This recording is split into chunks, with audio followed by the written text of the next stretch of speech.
Welcome back, everybody. Welcome back. This is my nap time while Guude does all the work. He's working night shift. I'm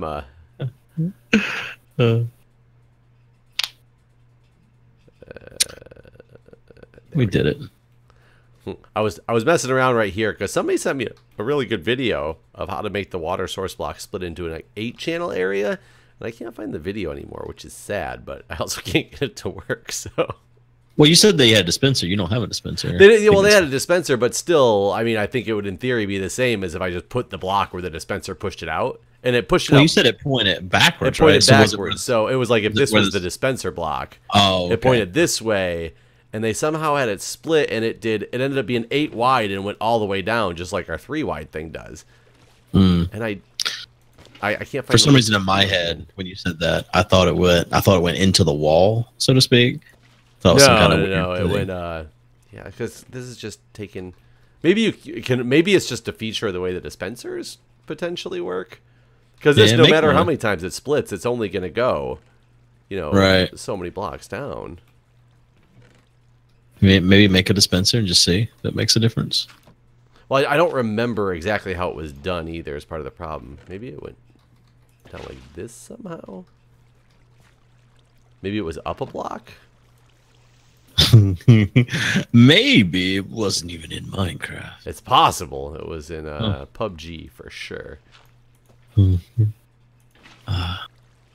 sad that game has lost its following. It? Yeah, that's it's been it's a mixture of things. You're like, whatever, it's not that much of a shame. No, I mean it does suck. Because I don't like the games that have taken its place. So like Fortnite, yeah. Well, I guess we're going with the 3 design. Hey, buddy. Oh shoot! There are lots of creepers down there. I should actually. Keep in mind with your picks, since we got such good enchants on them. Don't let them. Yeah, I'm not gonna. Yeah, I was saying last week we should get mending for them. So I've been putting things away before they break. Yeah, I just realized the one silk touch one we have that's really good is coming up on the end, and I would probably use it until it's dead if I didn't think about it. Where's our pick chest?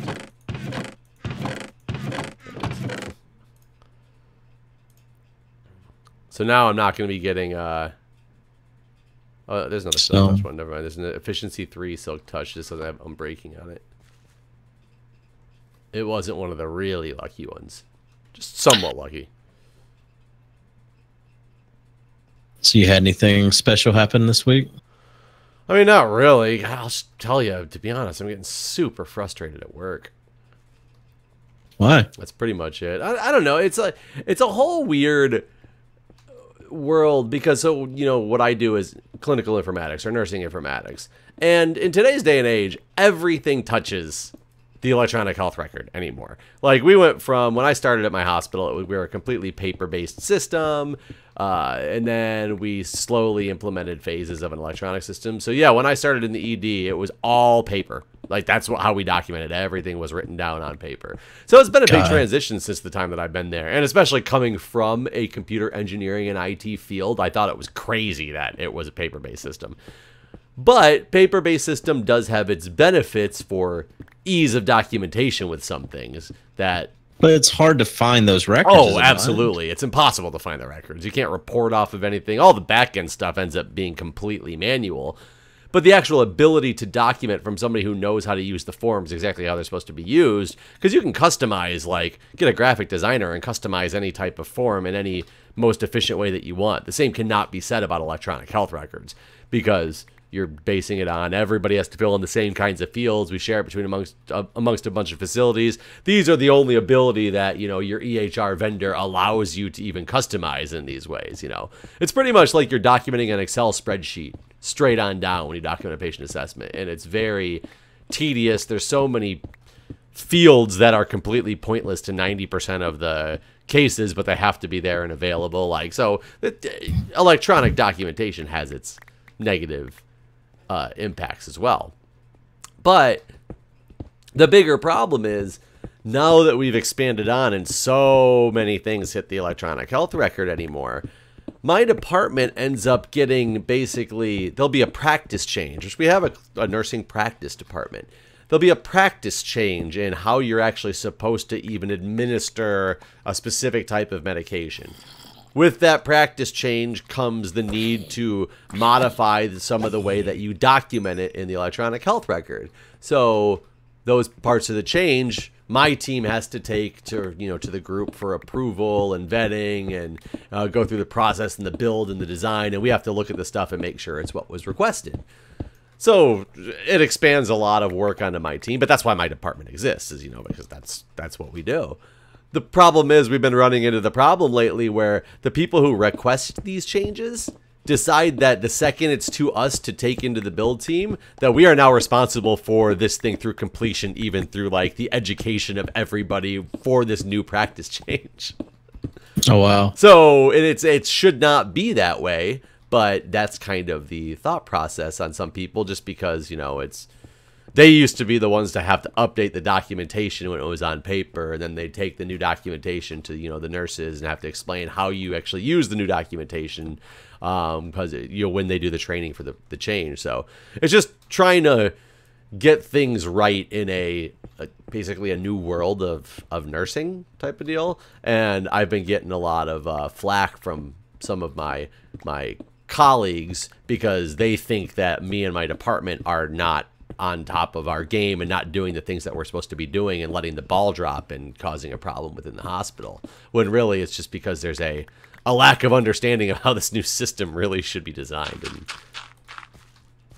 And what can you do about that? Well, and that's the problem, and it's really hard to explain to these other groups that really should be responsible the second the build is all done.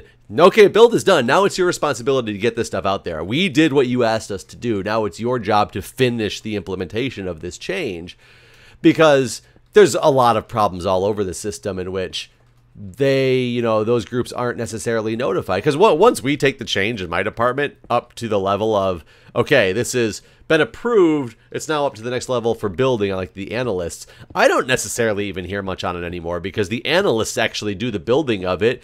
We say, yep, that's the proper build, and they find the time to implement it when they do. So that we don't even necessarily get made aware that this is all done and set and in there and in the record, let alone to tell like these other people, by the way, your changes are now done, you have to start the next phase. They just expect that we take it on, even though we're kind of like the middlemen. Okay, so like when I was system administrator, if we would have to build a system for like the techs to use or whatever, we were responsible for documenting how it works. Like they would give us a list of what they needed, then we'd build out something, and then we'd have to document how to use the thing. But then someone below me would be responsible for training them how to use it once they read the documentation. So it wasn't on me to like go over to the building and show the techs how to use said application. Right. But it was on me to document how the application is used. Here's the biggest problem, though. Nursing informatics, unlike IT, is not IT. So we're not the builders. We are literally middlemen between builders and the people making requests. Well, what I'm getting at is someone higher than the nurses should probably be responsible for documenting how this new system works. Well, and they might document it. It just doesn't really get distributed anywhere. Or if it does, it'll get distributed somewhere in their system. And a lot of times they will just like, shoot an email to somebody in the informatics world to be like, oh, by the way, this is done. And nobody really there's no formal like control structure of that. So unless like my people are like, oh, this got done, I remember that this person is the one that originally asked for this, let's let them know. Sometimes it just goes into a black hole of, oh, this was one of 13 changes that got made in the last hour. What do we do with? Well, it sounds like there's definitely a problem. Oh, there's a huge problem. It's a system-wide issue. It's not, and I think I don't think it's even my hospital. I think it's kind of a system-wide issue amongst many, many, many companies at this point, because as sad as it sounds, electronic health records aren't super new, but the implementation of them and the scope of the way they're implemented today is pretty new, and nobody really has good control and structure surrounding that. I mean, hell, like how many we talked about this before, how many downtime systems did you guys have, or downtime documentation in case your servers went down and things like that? I'm the one. Yeah, I'm the one spearheading that approach because we don't really have a good system surrounding that. And nursing is all based on evidence-based research, evidence-based practice. I have done literature reviews on this. There is like very, very, very little to no information on it because it's not been the forefront of people's minds. They're not IT people. It's for the most part, you got all these, healthcare people trying to implement these electronic documentations. They don't know the nuances of having to make sure like downtime documentation. Well, see, to me, downtime, from a tech support or just server system administration standpoint, downtime is a killer. And then you're talking about people's lives. Right. That should be more important than anything. And it's across the industry. It is there and it's not at the same time. Like it's funny because I think the EHR vendors understand that and try to profit from that. And we have these through my particular EHR vendor. I'll tell people my EHR vendor is Cerner. That's who we purchased our EHR from. Anybody in the medical field who knows will have heard the term Cerner before, I'm sure, because Cerner and Epic are the two big ones, and we have Cerner. They offer what they call their downtime packages are called 724 is what they call them, 7/24. But there's different tiers of this downtime package you can get. And one of them is like, after a downtime, within 30 minutes, if we need to and have the ability to, we'll switch on this view-only system that you'll be able to access that might be like about, anywhere from 30 to 60 minutes, out of date from last documentation. It's still hosted where the EHR company is hosting their stuff. So it's still based on and all our stuff is hosted at the EHR company. We don't host the stuff locally. So it's all still based on the fact, like, if we're having an internet outage, that doesn't help us because we can't get out anyway. There's higher level packages that have, these 7/24 running locally so that if something and on all the time, you don't have to switch over to it. It's just there and accessible on these units or computers based on the units that at any given point you can get into the system if the system goes down immediately. We've begged and begged and begged our company to go for that. But and it's sad because I don't know what the numbers are. But all they say, and they've looked at contracts and tried to negotiate with Cerner multiple times to get us an upgraded package. But all they keep coming back with is that it's so cost prohibitive they can't go down that route. That's absurd. And unfortunately, I'm not in the contract negotiation, so I don't know what their definition of cost prohibitive is.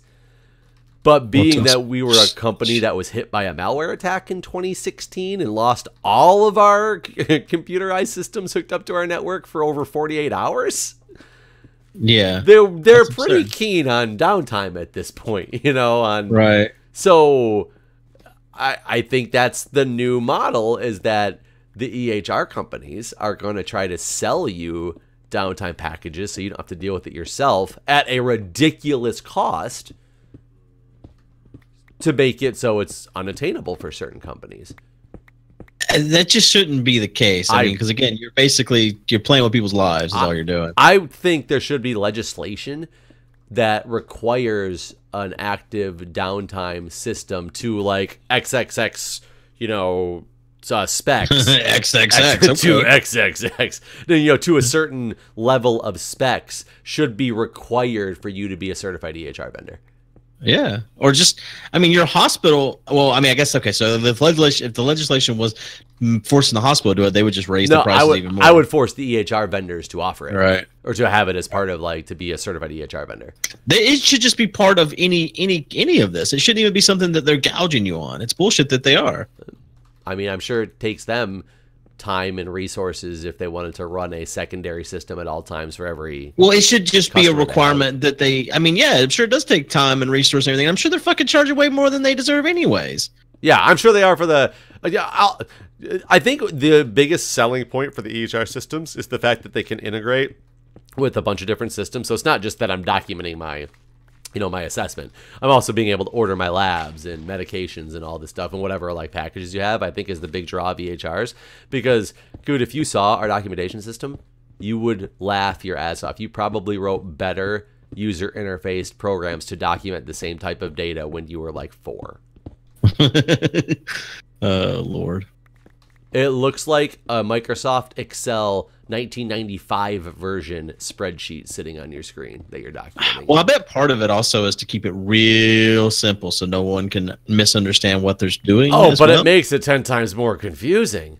And it's funny because pretty much all EHR systems, not all, I don't think Epic is actually, but all the other EHR systems are either glorified billing systems, or Cerner specifically is a glorified lab system. Cerner got into the business because they made the first like lab computerized documentation solution. I can't say the first, but one of the early lab computerized systems. It was specifically for lab specimens.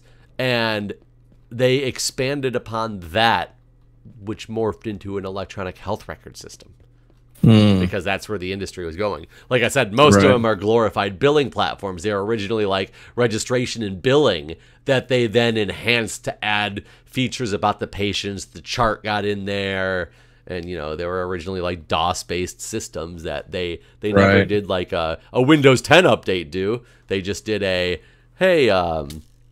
we'll run kind of when Windows 95 came out, we just made you run this DOS-based system in a DOS window in Windows 95. Woohoo! Look at that. It looks pretty now. Right. Yeah, I've seen shit like that before. Actually, I know what you mean. When I worked at Starbucks... good you're here. Yeah, I just came back up. I worked at Starbucks in 2001 time frame.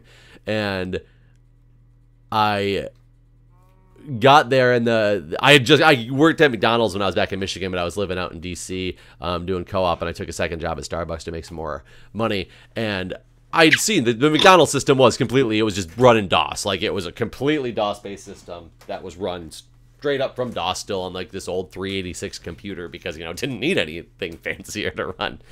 Right. And the guy at Starbucks was all excited and telling me how they just got corporate email. And this is like 2000, 2001 time frame, so that's relatively new to a lot of people that weren't in the tech industry. So he got this like corporate email address now, and he was excited because he found out like I was an IT student and wanted to show me like all the cool stuff in the new system. This is the manager, and he's like, yeah, we used to have this old DOS-based system, and now it's like all Windows, and it's great. And he literally opened it up, and it's Windows 95 on the desktop. And he's like, yeah, check it out, how nice a system like this looks. And he literally opened up, it was a command prompt that was running the original software. It just looked sharper because Windows was in the background, and it was like crisper look. I was like, wow, this is real life. It's wild how that stuff is always so out of date. Like, I don't know how it happens like that, where it doesn't modernize. Well, and part of it is if it ain't broke, don't fix it.